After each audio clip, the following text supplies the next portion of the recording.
today we're going to be making some lightweight grits. And this is a bit of a departure from our other cooking shows we've done. We're going to take a step away from the bulk rationing system used on most NOLS courses.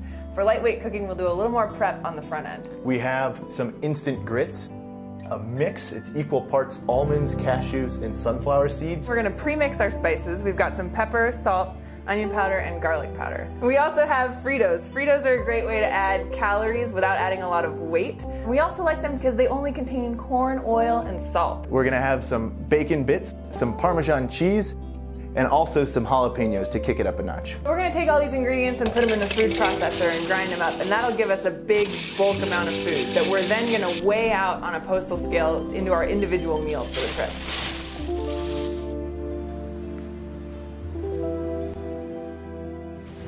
We have the grits mix that we prepared in the kitchen. And we have our stove here. Today we are going to be cooking using denatured alcohol. You'll notice it's a lot smaller than the typical 1 liter bottles that you bring for a typical stove. And the stove itself is also a little bit different. You can see there's a construction with a Red Bull can inside of a Diet Coke can, and then there are holes punched in the side. We are going to be using 5/8 of an ounce of fuel, and that'll give us just enough to boil the water. And we're going to be cooking today on a caldera cone cooking system, which is made by Trail Designs. So we're going to be using roughly half a cup of water to cook today. And you won't actually see the flame like you would with a white gas stove, but you can definitely feel that heat coming off. We're just going to let that sit until the water boils. It takes just under 10 minutes. This is a homemade pot cozy. You can make this out of Insulite. There's a lot of different materials you can use. Once we have boiling water and add the grits, we're just going to take our pot and put it right in the koozie, and that will allow it to stay insulated and hot and actually continue cooking without needing more fuel. We also brought along some mashed potatoes. If you go a little overboard on your water, you can add some potatoes to help act as a thickening agent. And they're nice and salty and savory, so they won't compete with the flavor of the grits at all. When you're cooking on titanium, it doesn't disperse heat that evenly, so if you are doing a little bit of extra cooking, it's good to stir while you have it on the stove. Okay.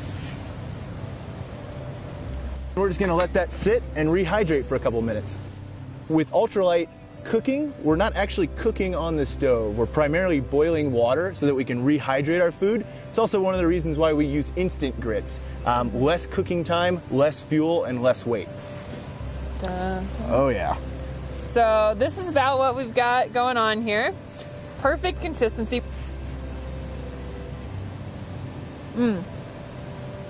That's pretty much perfect grits as far as I can tell. Yeah, great flavor. Jalapenos add a little bit of spice. Bacon bits are always nice. I am sweating. Yeah. We're just gonna give the crew a taste here. I like that. I've had a lot of the lightweight recipes. That one's good. Yeah. Man, those grits are good. This is true grits. It's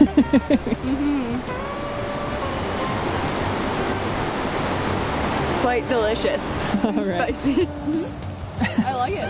You're kind of hogging it, Kyle. You get a shot of this? You have some in your face. Oh. I'll take that back. Either one is okay. It's good. Cooking show. And those grits.